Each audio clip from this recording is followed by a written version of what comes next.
On part d'une date, 1er septembre 1939, l'invasion de la Pologne. Mais si on revient juste avant, 20 ans plus tôt, novembre 18, l'Allemagne est vaincue. Pourtant, chez les militaires, il y a déjà cette idée toxique qui commence à germer. La trahison politique. C'est cette période-là, entre les deux, qu'on va explorer aujourd'hui pour essayer de comprendre l'engrenage.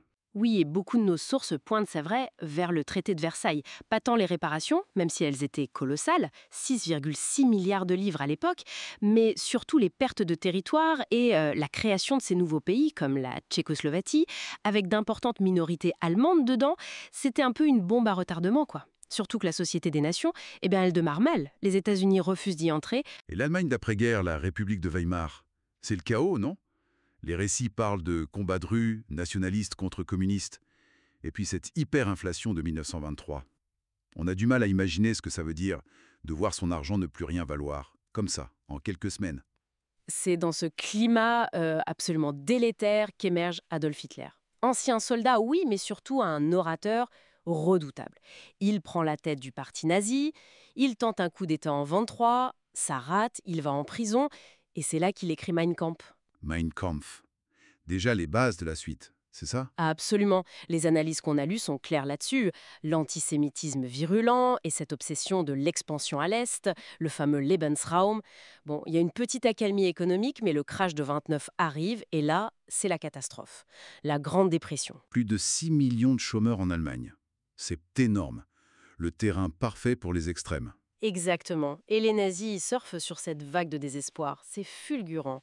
Premier parti en 1932. Et hop, janvier 33, Hitler chancelier. Et là, tout s'accélère, non? L'incendie du Reichstag. Oui, le prétexte idéal. Suspension des libertés, interdiction des autres partis. Et puis Hindenburg meurt en 34, et là, il devient le Führer, pouvoir absolu. La question c'est, que font les autres? La France, la Grande-Bretagne? Justement, comment réagissent-elles? On a l'impression d'une grande passivité. C'est ça. Les démocraties sont encore traumatisées par 14-18. Les sources insistent là-dessus. Économiquement, c'est fragile, l'opinion veut la paix à tout prix.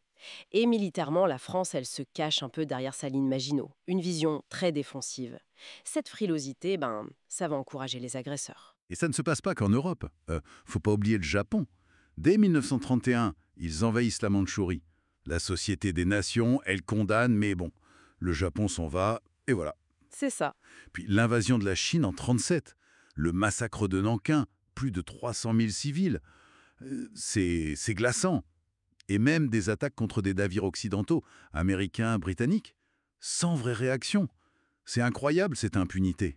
Et pendant ce temps, en Europe, Mussolini, qui est là depuis 22, il se sent pousser des ailes. Hop, il envahit l'Éthiopie en 35. Encore un échec pour la SDN. Les sanctions sont ridicules. Hitler, lui, il regarde tout ça. Il prend des notes. On peut dire ça, oui. Il commence par réarmer, en douce d'abord, puis ouvertement. 1935, la Luftwaffe, le retour du service militaire obligatoire.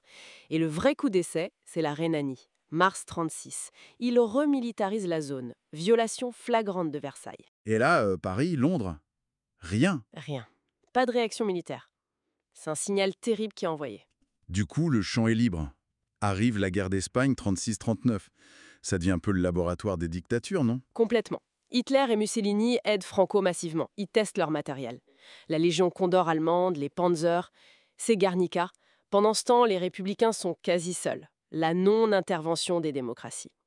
Même s'il y a les brigades internationales, bien sûr. Et la victoire de Franco, ça doit encore plus encourager Hitler. Ah oui, pour lui, c'est la preuve que les démocraties sont faibles, incapables de s'opposer. Alors il accélère. Mars 38, l'Anschluss, l'Autriche est annexée. Et tout de suite après, il se tourne vers la Tchécoslovaquie, pour les Sudètes, la minorité allemande. Et là, c'est le moment l'apaisement. Munich. Septembre 38. Chamberlain Daladier. Il cède les Sudètes. Il croit sauver la paix. La fameuse paix pour notre temps de Chamberlain. Une illusion totale. 6 mois plus tard, mars 39, Hitler viole l'accord.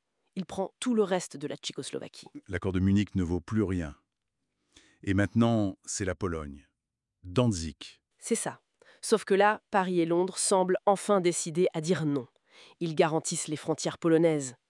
Mais Hitler a encore une surprise en réserve. Le coup de théâtre final. Nos sources insistent toutes là-dessus. Le pacte germano-soviétique, août 39. Staline et Hitler alliés. Ça a dû être un choc mondial. Un choc énorme, oui. Mais c'était du pur cynisme politique des deux côtés. Officiellement, un pacte de non-agression. Mais secrètement, ils se partagent l'Europe de l'Est. La Pologne pour commencer, les pays baltes pour Staline. Pour Hitler, l'avantage était immense. Il évitait une guerre sur deux fronts, du moins au début. La voie était libre pour attaquer la Pologne. L'engrenage est bouclé. Le ressentiment après Versailles, et les crises, les idéologies folles, la faiblesse internationale, l'échec de l'apaisement, ce pacte incroyable, tout mène au 1er septembre 39. Tout semble s'enchaîner de manière presque inéluctable. Et ça laisse cette question en suspens qu'on retrouve dans pas mal d'analyses. Est-ce qu'il y a eu un moment, un vrai tournant, ou une autre décision, une action plus ferme des Alliés, aurait pu réellement changer le cours des choses? Ou est-ce que c'était déjà trop tard? C'est une réflexion qui reste ouverte, je crois, sur la responsabilité et les choix possibles face à la montée des périls.